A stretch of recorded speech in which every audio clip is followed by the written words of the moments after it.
नमस्कार, मैं हूं मनीष जोशी और मेरे पन्ने पर आपका स्वागत है। मेरी डायरी में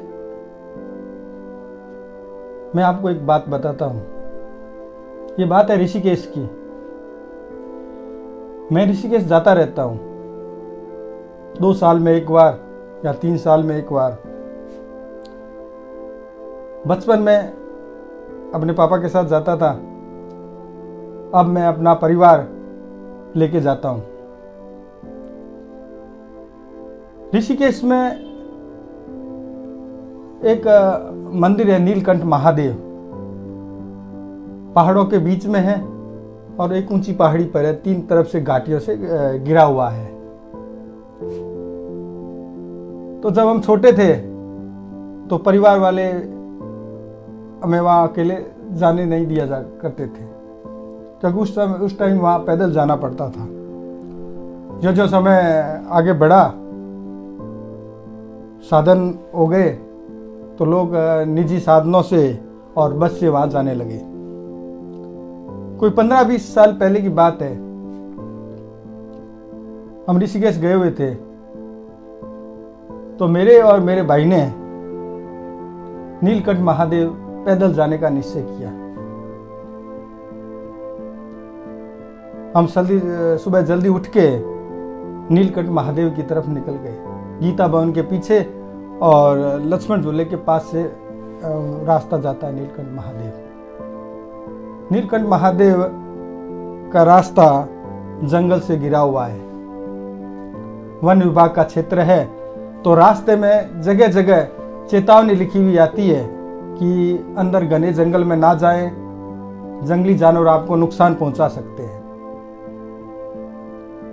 हमारे साथ कुछ लोग और भी पैदल चल रहे थे, कुछ आगे और कुछ पीछे। हम भी पैदल जा रहे थे। अच्छा वातावरण था, पहाड़ हरे भरे थे, तो प्रकृति आनंददायक थी। झाड़ियों से जंगली जानवरों के इधर उधर भागने की आवाजें भी आती थी, जो डराती थी। फिर भी वहां पर मस्ती में जा रहे थे।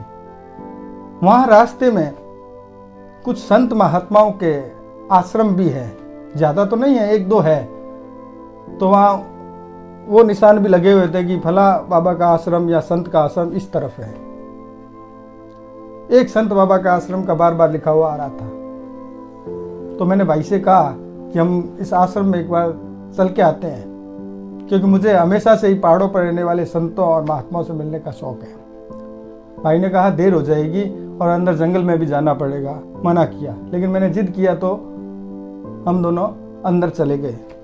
अंदर थोड़ी दूर जाके बाबा का आश्रम था, संत महात्मा का। तो हम आश्रम के अंदर गए। आश्रम की दीवारें वगैरह पेड़ पत्तियों झाड़ियों से लदी हुई थी। अंदर कुछ सन्यासी अपना काम कर रहे थे। तो हमने उनसे पूछा कि हम इन संत महात्मा से मिलना है। तो उन्होंने बताया कि संत महात्मा तो ध्यान साधना में व्यस्त है, दोपहर बाद मिलेंगे।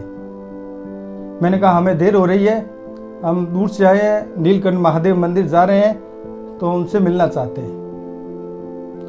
तो वो अंदर ले गया।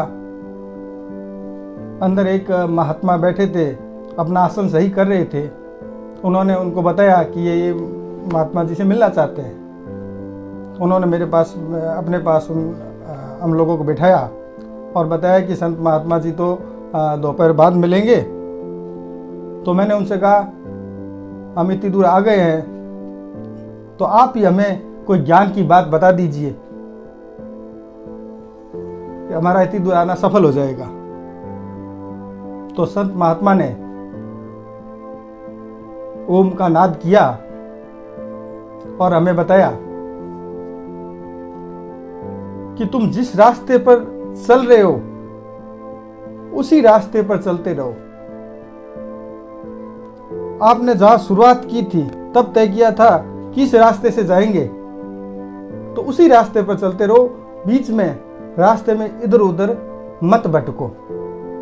यदि आप तय किए हुए रास्ते पर चलते रहे तो आप अपनी मंजिल पर पहुंच जाओगे। आपको बीच बीच में मंजिल देखने की जरूरत नहीं है, जैसे आप कब लेखक बनना चाहते हैं या फिल्म कलाकार बनना चाहते हैं या साइंटिस्ट बनना चाहते हैं, तो आपने लिखना शुरू किया, लेखक बन गए। खेलना शुरू किया, खिलाड़ी बन गए। अभिनय शुरू किया, आप एक्टर बन गए। अब आप ये मत सोचो कि मेरी किताब पब्लिश होगी तो मैं लेखक बनूंगा, या मेरी किसी टीम में सिलेक्शन होगा तो खिलाड़ी बनूंगा, या मैं किसी परीक्षा में पास होऊंगा तो साइंटिस्ट बनूंगा। ऐसा सोचने की ज़रूरत नहीं है।